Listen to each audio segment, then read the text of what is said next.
നമുക്കറിയാവുന്നതുപോലെ പ്രപഞ്ചം വികസിച്ചുകൊണ്ടേയിരിക്കുകയാണ്. കോടാനുകോടി വർഷങ്ങൾ കഴിയുമ്പോൾ അമിത വേഗതയിലുള്ള ഈ പ്രപഞ്ച വികാസം മൂലം ഗ്യാലക്സികളെല്ലാം പരസ്പരം ഒരുപാട് അകലത്തിൽ എത്തിച്ചേരും.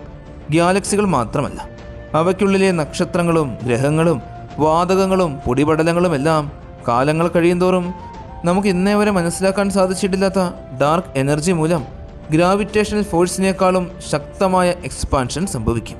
പിന്നീട് ഒരിക്കലും പുതിയ നക്ഷത്രങ്ങൾ പിറവിയെടുക്കുകയേയില്ല. അങ്ങനെ പുതിയ നക്ഷത്രങ്ങളും ഗ്രഹങ്ങളും സൗരയൂഥങ്ങളും ഒന്നും തന്നെ രൂപം കൊള്ളാതെയാകും. ഇതിൻ്റെ ഫലമായി പ്രപഞ്ചത്തിൻ്റെ താപനില ഒരുപാട് കുറയും. അവസാനം അബ്സല്യൂട്ട് സീറോ എന്ന അവസ്ഥയിലെത്തും. പ്രപഞ്ചത്തിലെ മുഴുവൻ താപനിലയും അബ്സല്യൂട്ട് സീറോയായി കഴിയുമ്പോൾ പ്രപഞ്ചത്തിൽ മിച്ചമുള്ള ഒരു വസ്തുവിനും ഇലക്ട്രോണുകൾക്ക് പോലും ചലിക്കുവാൻ സാധിക്കാത്ത അവസ്ഥയാകും. അങ്ങനെ പ്രപഞ്ചം മുഴുവൻ നിശ്ചലമാകും.